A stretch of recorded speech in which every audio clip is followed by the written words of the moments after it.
আসসালামু আলাইকুম রহমতুল্লাহি ওয়া বারাকাতুহু। আজকে যে বিষয়টা নিয়ে কথা বলার জন্য আসছি সেটা হলো যে মোটরসাইকেল R15V3 আমার অভিজ্ঞতা, আমি এটার সাথে 20,000 কিলোমিটার অ্যাপ্রক্সিমেটলি চালানোর পরে আমার অভিজ্ঞতা কি হয়েছে এইটাই সবার সাথে শেয়ার করা। তো এই অভিজ্ঞতা শেয়ার করার আগে মানে শেয়ার করার আগে না, আসলে এই অভিজ্ঞতাগুলি আমার কোন কোন সাবজেক্টের উপরে ফোকাস করে শেয়ার করা হবে তার একটা আমি মোটামুটি চিন্তা করে রাখছি। সেই চিন্তার মধ্যে থেকে হলো বাইকের মাইলেজ কেমন, কমফোর্ট কেমন, ব্রেকিং সিস্টেমটা কেমন, বাইকের স্টেবিলিটিটা কেমন, বাইকের সার্ভিসিং এর খরচই বা কেমন, পাবলিক অ্যাটেনশনটা কিরকম পাওয়া যায়, এবং কোনো ধরনের কোনো বাইক চালানোর ফলে শারীরিক সমস্যা হইল কিনা, এই বিষয়গুলি নিয়ে আজকে কথা বলবো। প্রথম প্রথম কথা হলো আমি বাইকটা কিনলাম কেন? আমি বাইকটা আসলে কিনলাম আমার প্যাশন থেকে। আমি যদি বলি যে আমি আসলে টিনেজার না, আমার বয়সটা আসলে অ্যাপ্রক্সিমেটলি প্রায় 50 বলা যেতে পারে। এখন আমার 47.5 বা 48 এর মতো চলতেছে। আমি বাইকটা কিনছিলাম ৩ বছর আগে। তো আমার হলো গিয়া বাইকের প্রতি ছোটবেলা থেকে একটা প্যাশন আছে।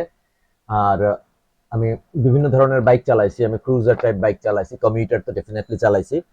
কিন্তু আমি স্পোর্টস কখনো চালাইনি। আমার প্রচন্ড শখ ছিল একটা স্পোর্টস বাইক চালানোর। তো আমার বন্ধু-বান্ধব এর মধ্যে অনেকেই নিষেধ করছে যে এই বয়সে তুমি যদি একটা স্পোর্টস বাইক চালাও, কোমরে, পিঠে, এই জায়গায় ওই জায়গায় নানান রকম সমস্যা হবে। আমি না আসলে এই চ্যালেঞ্জটা নিয়েছি যে আমি ঠিক আছে দেখি চালায় কেমন লাগে।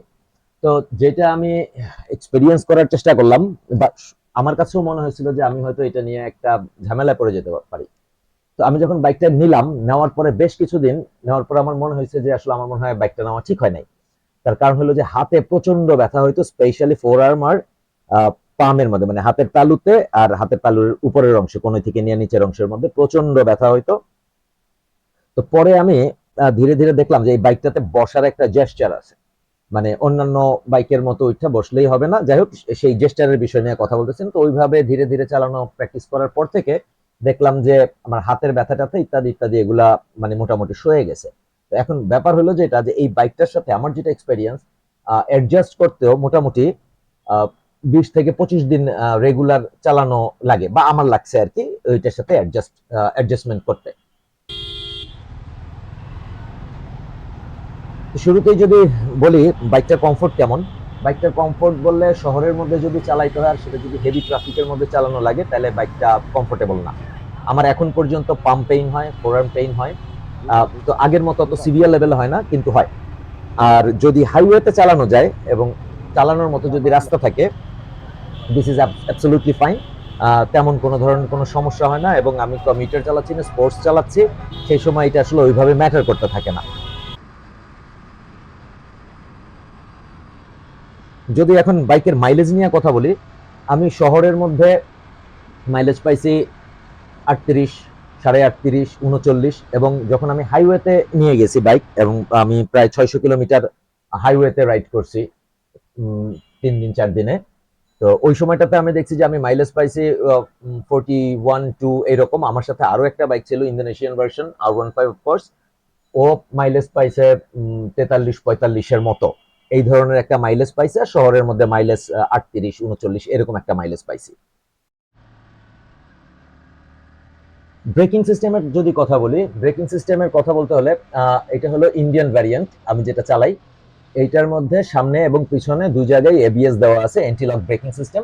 তো ব্রেকিং এর ক্ষেত্রে আলহামদুলিল্লাহ আমি একদম কনফিডেন্ট ছিলাম। আমার সাথে যে কিছু ইনসিডেন্ট ঘটে নাই তা না, কিন্তু আল্লাহর রহমতে সামলায় যেতে পারছি, আল্লাহর রহমত। আর কোম্পানির ব্রেকিং সিস্টেম মোটামুটি আমি যথেষ্ট স্যাটিসফাইড এই ব্রেকিং সিস্টেমের উপরে, এবং অ্যাবসলিউটলি ফাইন একটা ব্রেকিং সিস্টেম করছে, যেটার উপরে আস্থা রাখা যায়। আমি আসলে স্পিডের খুব একটা ফ্যান না, আবার ফ্যান না বললেও ভুল হবে, মোটামুটি স্পিডিং করছে বাইকটা, এটা হলো সত্য কথা। তো স্পিডিং করলেও আমি দেখছি যে 110, 20, 30 পর্যন্ত, even I was very stable. আমি অবশ্য 137, 38 পর্যন্ত একবার তুলছিলাম, এরপরে আর আমি চেষ্টা করি নাই। কিন্তু অফেন মানে প্রায় আমি 100, 110, 15 তুলি। আমার কাছে ওইভাবে কোনো ঝুঁকিপূর্ণ মনে হয় না। অফকোর্স খালি রাস্তায়, যে রাস্তায় তোলা যায়, আমি ঝুঁকি নিয়ে বা পাল্লা দিয়ে সেভাবে চালাতে পছন্দ করি না, এবং বাইকটা যথেষ্ট স্টেবল মনে হয়েছে আমার কাছে। পাবলিক অ্যাটেনশনের কথা যদি বলি, পাবলিক অ্যাটেনশন বলতে ঢাকা শহরের মধ্যে ওইভাবে খুব একটা সিগনিফিকেন্টলি পাবলিক অ্যাটেনশন খেয়াল করা যায় না, বাট তারপরেও খেয়াল করা যায় যে লোকজন আসলে R15 বা স্পোর্টস ক্যাটাগরির যে মোটরসাইকেল গুলো আছে এগুলো দেখলে তাকায় থাকে। তো যখন আমার ঢাকার বাইরে যাওয়া পরে, আমি বাইকে মোটামুটি অনেকবারই গেছি ঢাকার আশেপাশে বিভিন্ন জায়গায়, তো ওইখানে যথেষ্ট এটা অ্যাটেনশন গ্র্যাব করে, মানে যথেষ্ট পরিমাণ অ্যাটেনশন গ্র্যাব করে এবং পাবলিক বাইকটা দেখতে পছন্দ করে। সম্ভবত বাইকটা যথেষ্ট সুন্দর। যদি বাইকের সার্ভিসিং এবং স্পেয়ার পার্টস ইত্যাদি ইত্যাদির ব্যাপারে আসি, তাহলে আমার কাছে ওইভাবে এটা এক্সপেন্সিভ বা কস্টলি মনে হয় নাই। এই কারণে যে আমি এ পর্যন্ত সামনের ব্রেক শু দুইবার, পিছনের ব্রেক শু বা ব্রেক প্যাড দুইবার চেঞ্জ করছি, এবং এটা যথেষ্ট কি বলে সস্তাই ছিল এবং এফেক্টিভ ছিল। আর হলো গিয়া যে যতবার আমি সার্ভিসিং করছি বাইকটাকে, ততবার খুব বেশি আমার খরচ হয় নাই এবং আমার খুব বেশি পার্টসপত্র বদলাইতেও হয় নাই। লাস্টলি আমি 21,000 কিলোমিটার চলার পরে আমার শক অ্যাবজর্ভারের, সামনের শক অ্যাবজর্ভারের ডান পাশেরটার অয়েল সিল, একটা অয়েল সিল চেঞ্জ করতে হয়েছিল।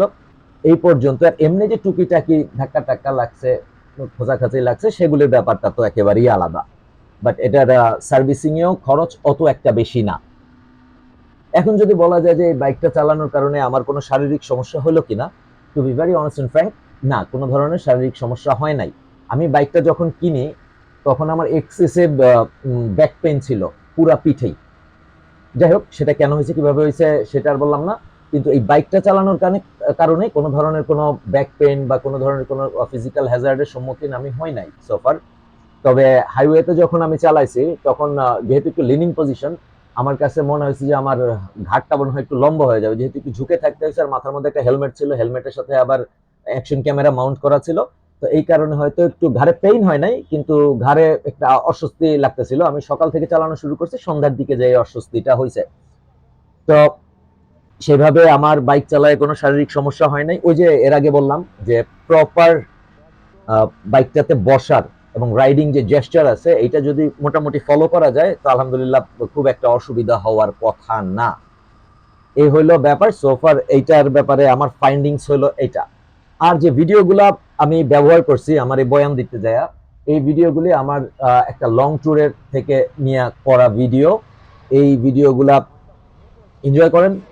আর আমার এই অভিজ্ঞতাটা আপনি যদি স্পোর্টস বাইক রাইডার হন, মিলায় দেখতে পারেন। সবাই ভালো থাকবেন, আমার জন্য দোয়া করবেন। রমজানের শুভেচ্ছা, রমজানের শুভেচ্ছা। এটা হলো 2024 সাল, 2024-এর রমজানের শুভেচ্ছা। আমার জন্য দোয়া করবেন। আসসালামু আলাইকুম ওয়া রাহমাতুল্লাহি ওয়া বারাকাতুহু।